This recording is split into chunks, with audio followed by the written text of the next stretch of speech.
7:31 p.m. Aired live across the country. 5 voices talking at once. 4 of them interrupting. 1 of them silent. Karoline Leavitt had been invited as a guest. But it wasn't a discussion, it was a setup. The panel wasn't built for dialogue. It was built for dominance. And they thought she wouldn't last 2 minutes. They interrupted her first sentence, then her second. They called her naive, extreme, uninformed. They smiled at each other as if her mic was just a prop.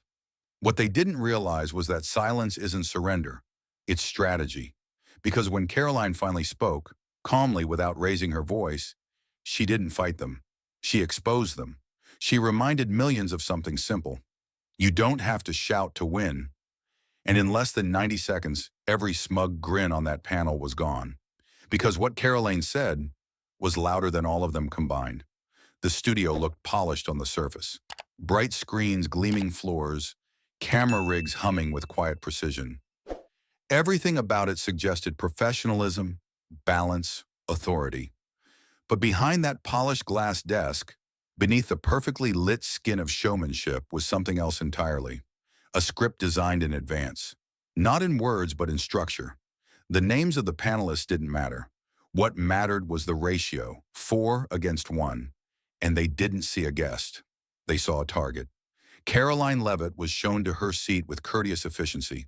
A production assistant gestured without speaking, clipped the mic onto her lapel, offered her water. No eye contact. Just steps in a well-rehearsed machine. As the opening music faded and the host delivered his welcome to millions of viewers, Karoline sat still, calm, observing everything. She knew what this was. It wasn't her first time walking into a room where the outcome had already been decided, at least in their minds. The panel wasn't hostile at first. That would have been too obvious. Instead, they played a different game. Polite smiles, passive phrasing, leading questions disguised as fair-minded inquiry. A liberal columnist sitting 2 chairs to her left opened with a warm tone and a comment about wanting to understand the conservative mindset. The former White House advisor across from her nodded solemnly, pretending neutrality while sharpening rhetorical blades under the table. The host turned to her with what looked like interest but was actually positioning. He framed his first question as curiosity.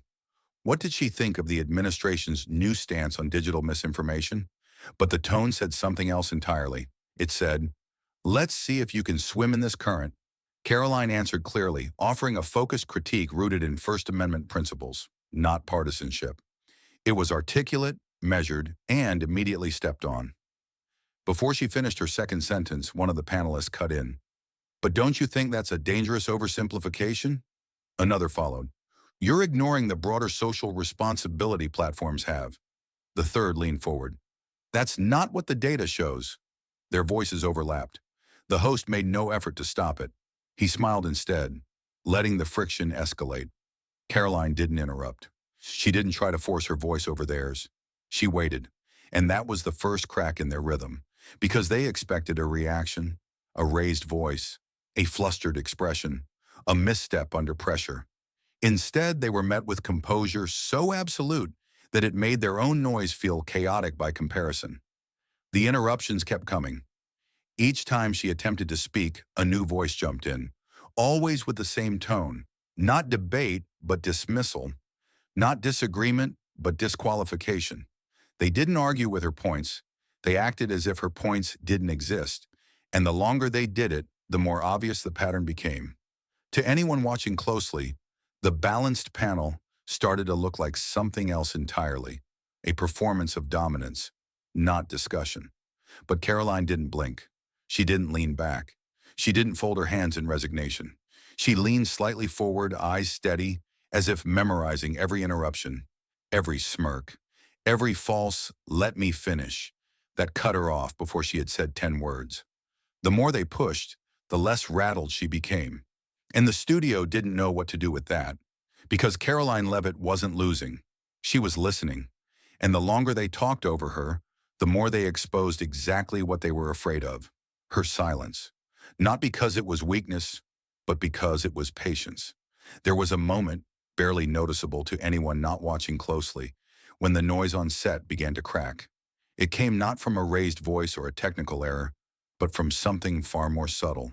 A look, a single unbroken look from Caroline that pierced through the layers of sound, posture, and posturing.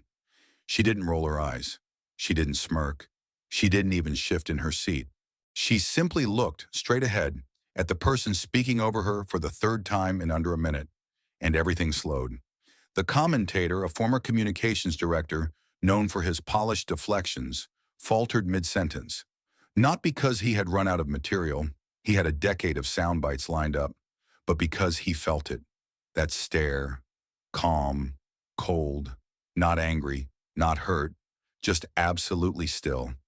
The kind of look that doesn't ask for space, it takes it, without force, without volume, without even blinking.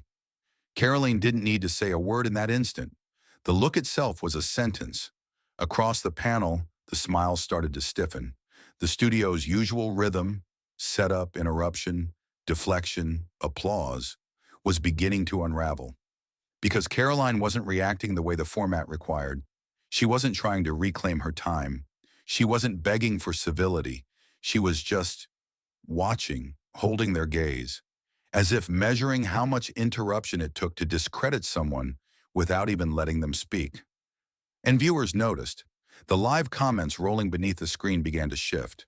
A few dozen users posted the same phrase at once. Let her talk. Not because they necessarily agreed with her, but because they understood something the panel didn't. Shutting someone down only works when it's subtle. When the strategy becomes visible, it backfires. And Caroline's silence had turned the entire panel's behavior into something unmistakable. Not dominance, insecurity. The host, sensing the atmosphere tighten, tried to recalibrate. He gestured toward Caroline as if to give her the floor, but not fully. "We'll let you finish your thought, but please be brief," he said, cutting his own sentence in two with a performative chuckle. The permission sounded generous to anyone who wasn't listening closely, but Caroline was. She recognized the tactic, framing the guest as long-winded before they speak, containing their response before it begins. Still, she didn't respond to the tone. She didn't even nod. Instead, she sat forward slightly, her eyes still locked. And when she began to speak, her voice was softer than before, but sharper. Each word was spaced perfectly, not rushed, not delayed. She began with a sentence so direct that it felt like a recalibration of the entire conversation. She didn't attack anyone. She didn't quote policy. She simply reframed the topic, placing the issue in a broader, principled context that had no easy counter. That was when the interruption stopped. Not because the panel had become respectful, but because they didn't know where to insert themselves. Her phrasing offered no foothold. Her tone left no openings. And for a few full seconds, for the first time in the segment, she was the only voice. The silence wasn't just auditory, it was structural. They had lost the tempo. She had taken the frame. And in that moment, Karoline Leavitt wasn't the guest anymore. She was the reason the segment existed. It wasn't loud, it didn't need to be. The shift began with tempo. Hers. Caroline spoke in a cadence that was neither slow nor fast, but precise. Every word had direction, no fillers, no hedging. Her point didn't unfold. It landed, not with aggression, but with finality. And that's when the studio dynamic, so carefully constructed around dominance and control, started to come apart. The host leaned forward slightly. His smile had tightened. The panelists glanced at one another, no longer smiling quite as easily. They weren't sure when they'd lost the rhythm, but they had. Caroline wasn't flustered. She wasn't compensating. She wasn't adjusting to them anymore. She was defining the conversation. She laid out an argument, not just an opinion, but a framework. Constitutional clarity, media responsibility, cultural trust. Each idea flowed cleanly into the next, not like a script, but like someone who had studied the structure behind the spectacle. Her voice remained steady, but the impact of her words was cumulative. The panel had wanted to box her in.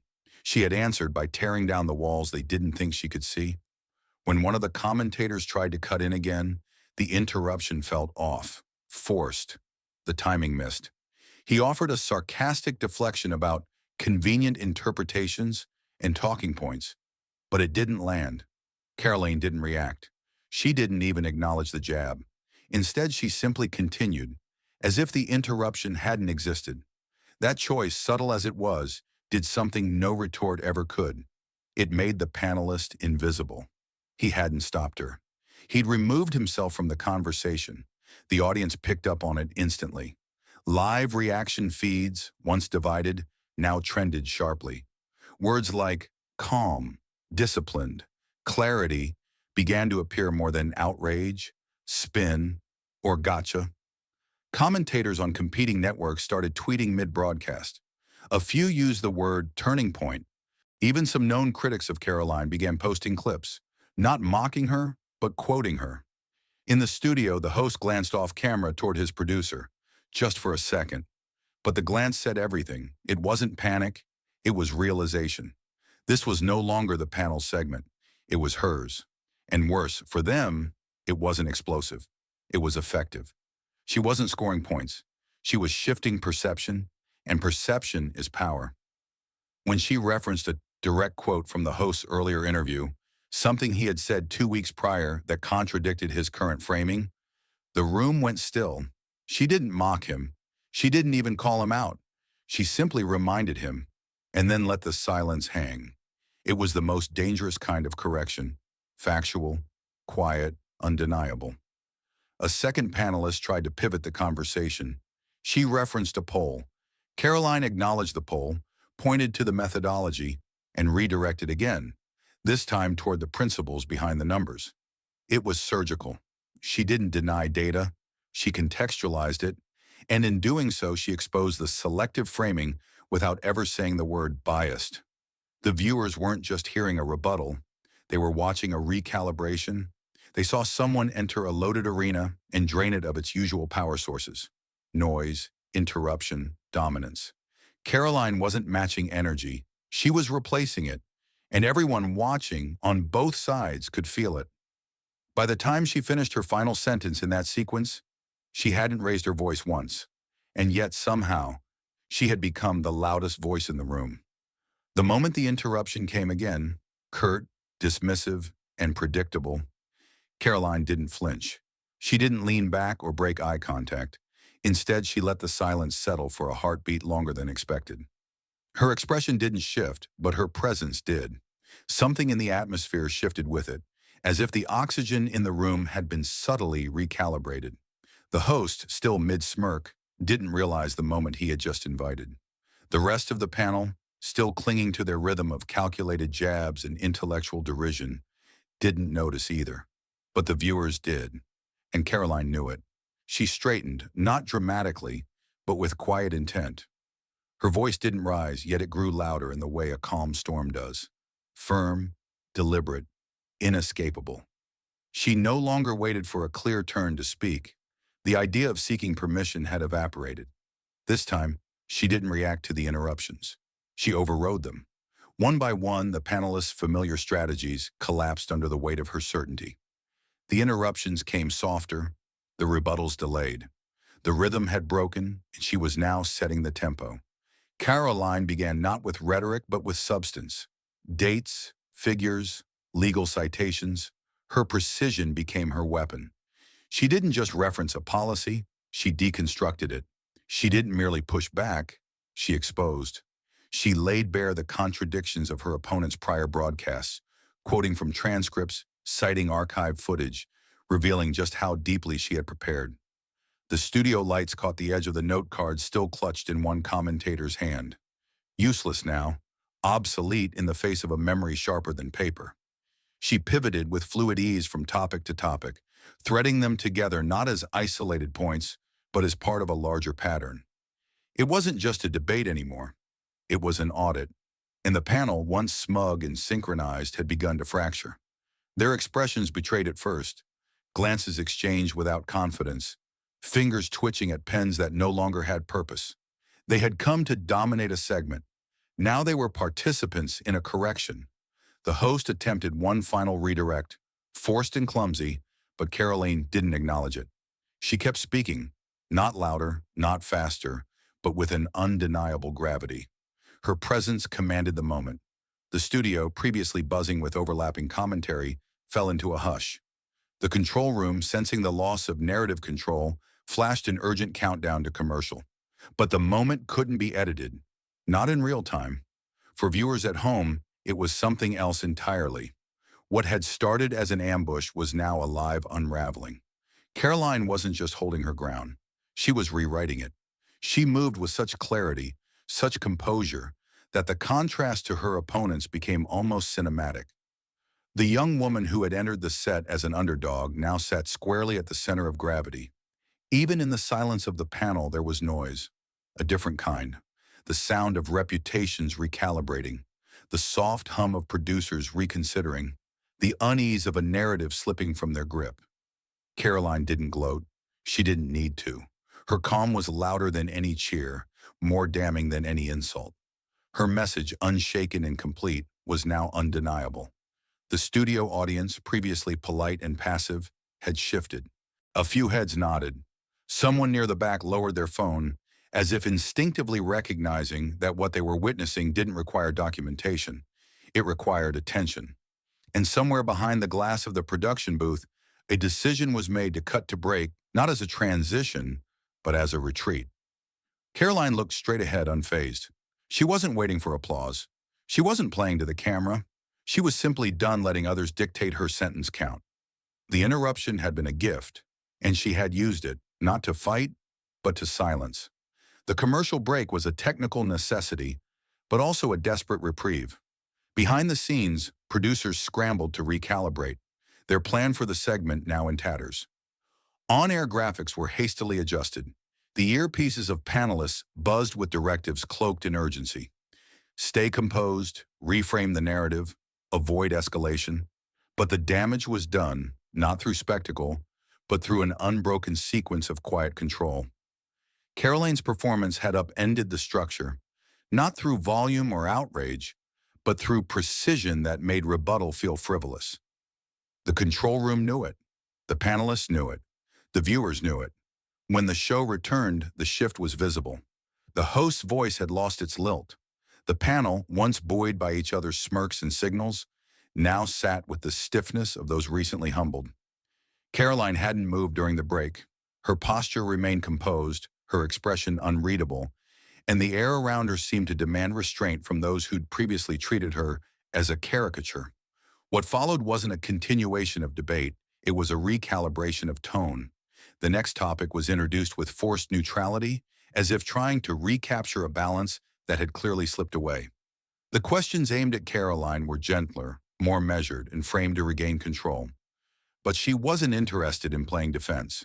She answered with the same calm clarity, but now her responses had an edge of finality, as if she were closing files, not opening them.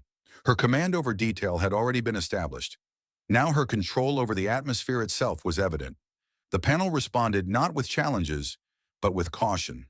What began to unfold in real time was the transformation of perception, the narrative that had been crafted before the show, the expectation of a conservative voice being overwhelmed by institutional weight, was being inverted. Viewers noticed. Online, the segment's live stream lit up with clipped recordings, real-time reactions, and hastily transcribed quotes. Hashtags began to trend.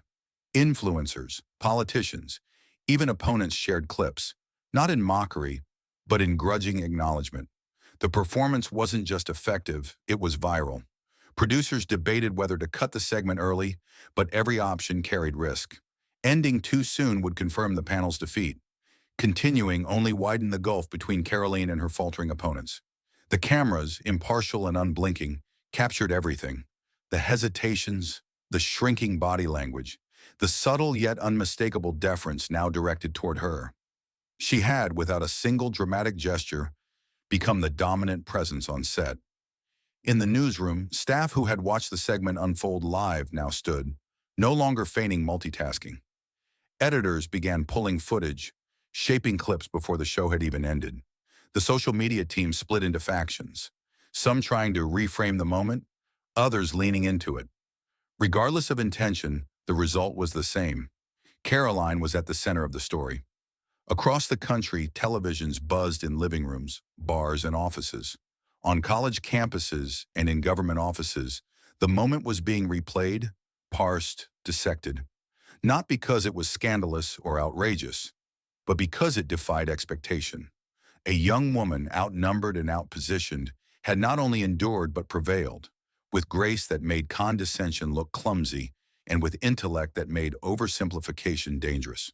The panel, once curated for contrast and confrontation, now resembled a chorus searching for harmony. They nodded more, interrupted less. The energy shifted from provocation to preservation. What had been a setup was now a showcase, and none of them had expected to be supporting cast in their own production. Karoline didn't linger in her dominance. She didn't shift in tone or posture to reflect the change. She remained steady, as though this outcome had been inevitable. There was no gloating, no shift in demeanor, just consistency. And that, perhaps, was the most disruptive element of all. She had not risen to the moment. The moment had simply failed to suppress her.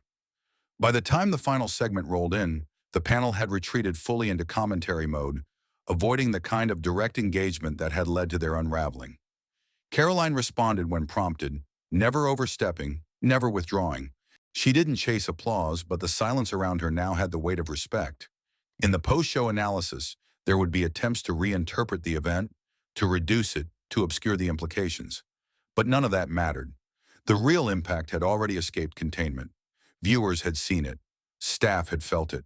And Karoline, unshaken, had proven something larger than any single broadcast could contain. When the cameras stopped rolling, the silence lingered longer than usual. The usual flurry of movement, the chatter between commentators, the rustling of papers, the quiet directions from producers, was noticeably delayed. For a moment, the set remained suspended in an unnatural stillness, as if the people inside it were unsure whether the show had truly ended or if they were still being watched. Karoline remained seated, composed, her gaze level and unflinching, while the others slowly stirred, their energy now cautious, subdued. In the control room, monitors flickered between shots of the studio and real-time analytics. Numbers surged. Viewer engagement had spiked mid-broadcast and stayed high. Segments featuring Karoline were already being clipped and uploaded to internal channels. There was no denying it. Whatever the original intent of the segment had been, the result was now something else entirely. On social media, the story had taken on a life of its own. Screens filled with headlines not crafted by the network, but by the people. Unedited, unscripted, uncontrollable. Karoline Leavitt wasn't trending because of controversy. She was trending because she had left no room for mockery. Producers exchanged glances, unsure whether to lean into the unexpected outcome or attempt damage control. For some, the moment represented opportunity, a new narrative, fresh faces, the illusion of balance reclaimed. For others, it was a threat, proof that their platforms could no longer guarantee dominance. Whatever decision they made, they knew they were no longer shaping the discourse. They were reacting to it. Backstage, Karoline walked past crew members who had, earlier that evening, offered only polite detachment. Now they watched her with curiosity, even a hint of admiration. No one stopped her, but no one looked away either. She didn't rush. She moved with the calm of someone who had nothing to prove and everything already recorded. In the green room, aides exchanged quick updates, clips going viral, quotes circulating across platforms, inboxes filling with booking requests and interview invitations.